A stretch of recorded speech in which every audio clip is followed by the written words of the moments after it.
کرتے ہیں وہاں پہ یہ جو جوا وغیرہ کرواتے ہیں، کیونکہ میں ان سے واقف ہوں، بالکل واقف ہوں، کیونکہ میرا وہاں پہ بچپنا گزرا ہوا ہے۔ مشتاق ڈوگر صاحب زندہ تھے، وہ ہمیں کرایہ دیتے رہے ہیں۔ جب وہ وفات پا چکے ہیں، سن 2015 میں وفات پا چکے ہیں، اور سن 2015 کے بعد انہوں نے ہمیں کوئی کرایہ نہیں دیا، اوپر سے حد دھرمی کرتے ہیں، ہمیں دھمکیاں دیتے ہیں۔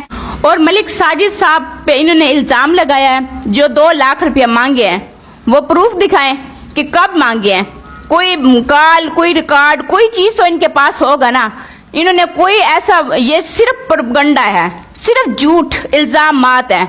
میری مریم نواز صاحبہ سے کمشنر ملتان سے درخواست ہے کہ ان کے خلاف کارروائی کی جائے، کیونکہ میں نے پورٹل پر بھی درخواست دی ہے، ڈی سی صاحب کو بھی درخواست دی ہے۔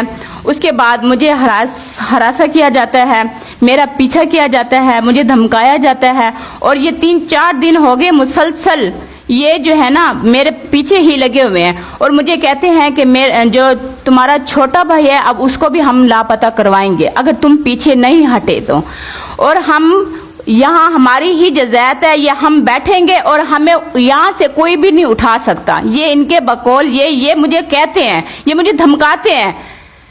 تو میری درخواست ہے مریم نواز سے، کمشنر صاحب سے، کہ ان کو جو ہے نا پابند کیا جائے۔ میں نے متعلقہ تھانے بھی درخواست دی ہوئی ہے، وہاں پہ بھی یہ جھوٹے ہوئے ہیں، انہوں نے وہاں سے بھی کاغذ اٹھا لیے ہیں۔ اس کے بعد مجھے ہراساں کیا جاتا ہے، میرے ساتھ مجھے پریشان کیا جاتا ہے، مریم نواز صاحب مجھے پریشان کیا جاتا ہے۔ میں ایک یتیم بچی ہوں، ہماری جزیات ہے اور ہم بہن بھائیوں کی جزیات ہے۔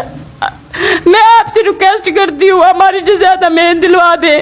آپ مریم نواز بہت اچھا کام کر رہی ہیں، آپ کہتے ہیں خواتین میری ریڈ لائن ہے، خواتین میری ریڈ لائن ہے، تو آپ خواتین کے لیے اتنا کچھ کر رہی ہیں، تو میری آپ سے اپیل ہے کہ یہ جو اشتیاق ڈوگر، مشتاق ڈوگر اور اشفاق ڈوگر، ان سے میرا پیچھا چھڑوایا جائے، ہمیں ہمارا حق دلوایا جائے۔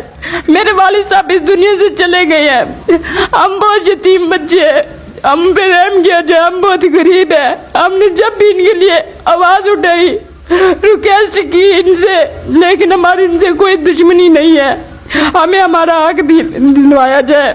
مریم نواز صاحبہ میرے ہاتھ بندے ہوئے، آپ دیکھیں ہم بہت زیادہ غریب بندے ہیں، ہم نہیں اٹھا سکتے آواز ان کے خلاف، لیکن آپ کارروائی کر سکتے ہیں، آپ سب کچھ کر سکتے ہیں۔ یہ مافیا ہے، چندہ ڈوگر مجھے ہراسمنٹ کر رہا ہے، مجھے اتنی دھمکیاں دیتا ہے، میرے پیچھے لگا ہوا ہے یہ چندہ ڈوگر، اشتیاق ڈوگر میرے پیچھے لگا ہوا ہے، کہتا ہے بی بی ہٹ جا، تیرے چھوٹے بھائی کو بھی ہم اگوا